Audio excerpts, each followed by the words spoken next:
There's a party in your head, I can see it. Your eyes, they tell me everything. And even if you don't wanna believe me, the truth is just too clear to see. You're fighting with the devil on your shoulder, shoulder, shoulder, shoulder. And I'm not your enemy, I just wanna get to know ya, know ya, know ya, know ya.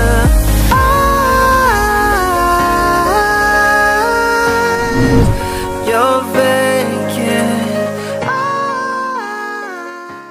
Perjalanan menuju ke Magelang, tapi di Mungkit Bojong mau mendatangi pengrajin sapu yang dulu 28 tahun yang lalu saya sering belanja di sana. Sampai sekarang dia masih jualan. Terima kasih. Ikuti perjalanan kami.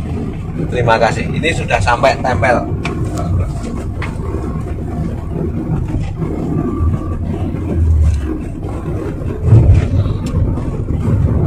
Iya, selamat datang aja kok. Boleh. Gitu.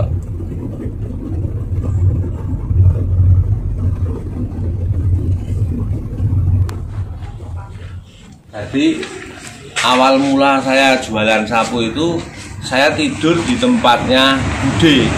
Nah, pagi-pagi mau subuhan itu saya melihat ada beberapa pemuda yang mikul sapu itu. Saya tanya mau dijual kemana, ke Jogja.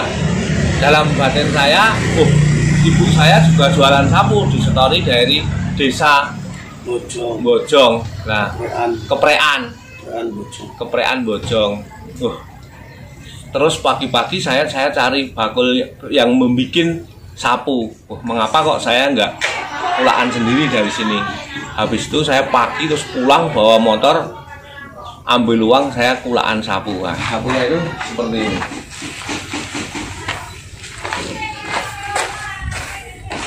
Di sini kebanyakan sapu dari daun rayung, sapu dari daun rayung.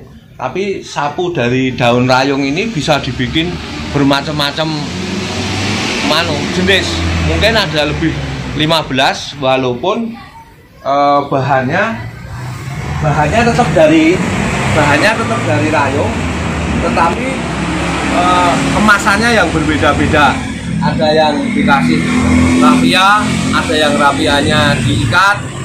Nanti kita lihat di warung yang sudah dipajang, yang sudah jadi. Nah, setelah itu kami ketemu bapaknya, masnya ini. Tapi perjalanan itu sudah sekitar 28 tahun yang lalu. Nah, saya akhirnya diketemukan yang namanya Pak Kendar. Nah, tapi Pak Kendar itu sekarang sudah almarhum dan diteruskan oleh anaknya Mas Adi Pianto. Ini masnya Adi Sugiarto. Dulu Pak Kendar itu setelah saya mencoba menawarkan, saya naik motor, saya keliling-kelilingan karena Pak Kendar itu dulu store di Jogja banyak sekali, sehingga dia mau ngampiri di tempat saya di rumah dihampiri di store, tapi minimal waktu itu harus ngambil 1 bongkok. Waktu itu 1 bongkok itu isinya 50 biji, tapi Pak Kendar paling ora 2 bongkok gitu. Jadi perjalanannya terus kenal Pak Kendar, terus akhirnya saya tahu bisa pesen beberapa macam sapu. Nah, ini sekarang diteruskan oleh anaknya.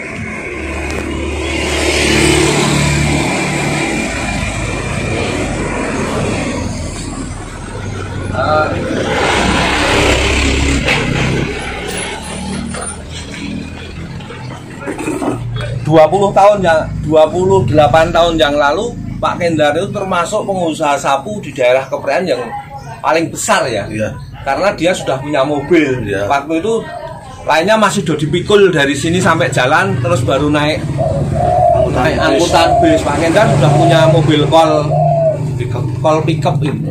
Nah sekarang mengapa kok tidak, masnya kok tidak seperti zamannya Pak E dulu? Itu sekarang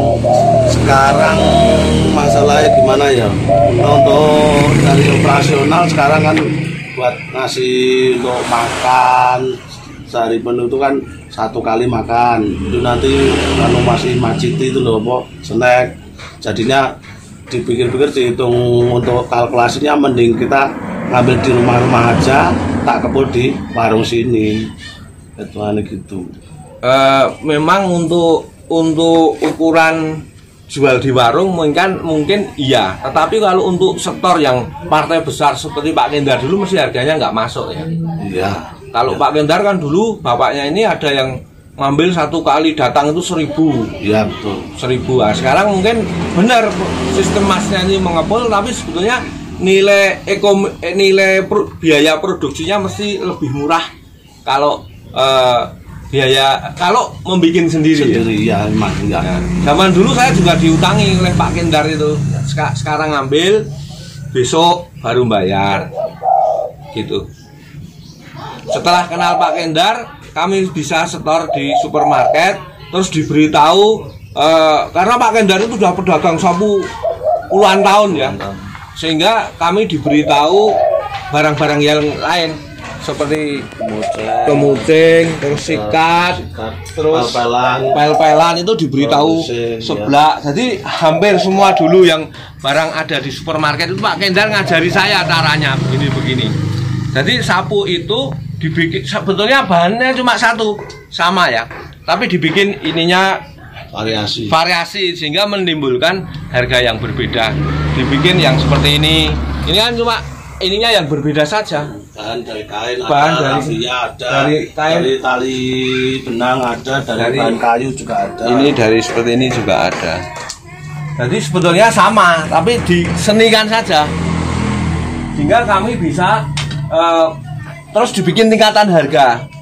Sehingga kami bisa masuk di supermarket waktu itu satu toko bisa 8 macam sapu. Sama di Lengganan, kalau termasuk Meguwo itu ngambil kemarin 1 mobil pengaji 16 juta. Yang Sragen itu ngambil paling enggak 17 juta. Dari mana itu Klaten itu juga ngambil barteran. Ada lagi yang dari Klaten ngambil yang sapu jeblo itu ya paling minim ambil 600 biji. Itu juga barteran sama Moceng.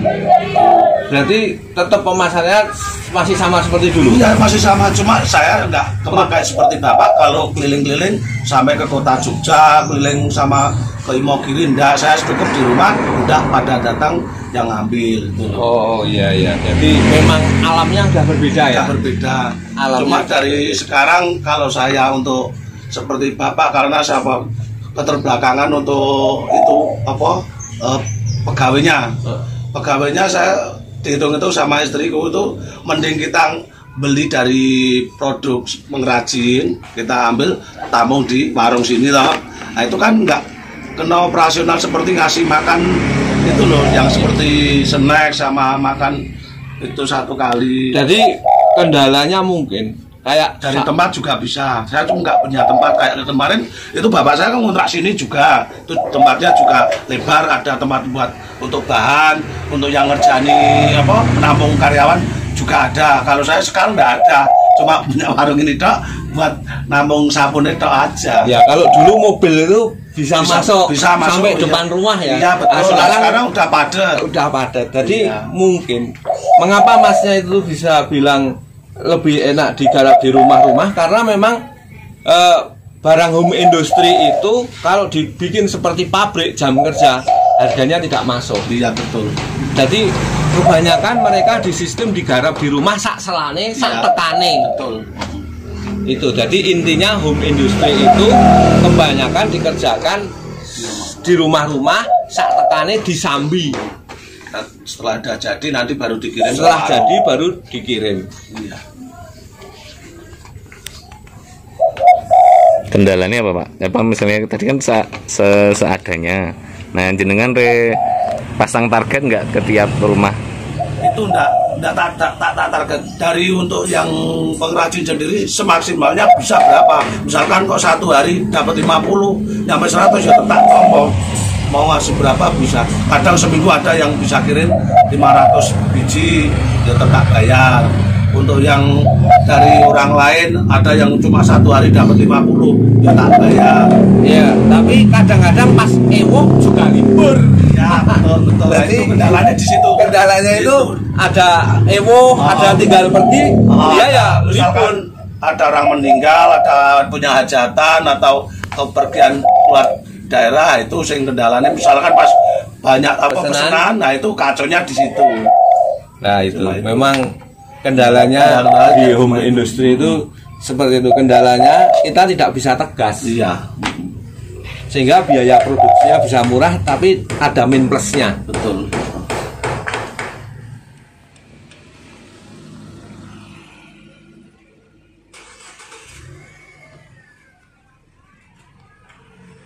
Wah, saya jadi orang kaya. Kayak orang kaya monyet. Nah, Pak Yono, lali. Pak Wawan. Oh, Wawan. Pakem. Pakem. Ah. Masya Allah. Aku kaya awake. Lah ngono saya saiki pengusaha Ora, sukses. awake dadi kendut sport. Pak Yono ini mitra saya bertahun-tahun. Jadi dia dulu memproduksi sapu bagus. Dikasih apa Pak? Label. Dikasih label. Zaman dulu belum pakai label, Pak Yono sudah pakai label Suyono. Jadi ini diantara contoh pengusaha sapu yang sukses. Namanya Pak Suyono. Dia kalau jual harganya lebih mahal dikit, tapi kualitasnya paling bagus. Ya toh Pak? Dari mana? Dari rumah milih Pak Yono suwe rapet kok. Nah, mampir toko. Kidul mau mampir ngene Pak Kendar. Enak tulisane. Iya. Saiki mobilnya oke Pak Yono. Di mobil suci. Ah iki. Nah, dulu masih pakai motor. Sekarang udah mobilnya ada. Sekarang ganti apa? Apa nih Mas? Itu Mobilnya? Mas Wawan. Oh, baru ya toko besi. Korupsi. Pak Yono sapu kirim yang di kok ada kan Pak. Nah, ini kan juga Indonesia. Saiki produksi dhewe lah. Itu sendiri. Ning endi? Belok. Belakang begini sampai ini. Kita mau lihat tempat produksinya sapu Pak Yono.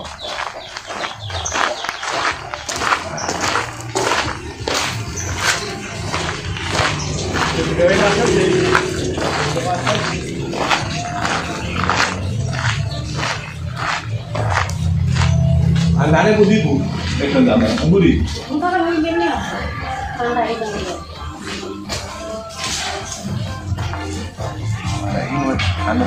Ini stok barangnya banyak sekali Pak Yono. Nggih.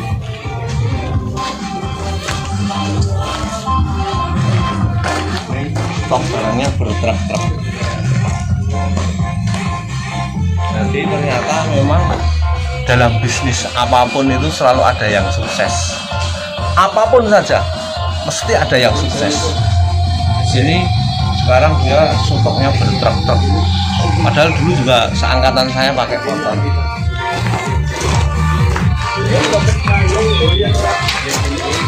Banyak sekali di sini.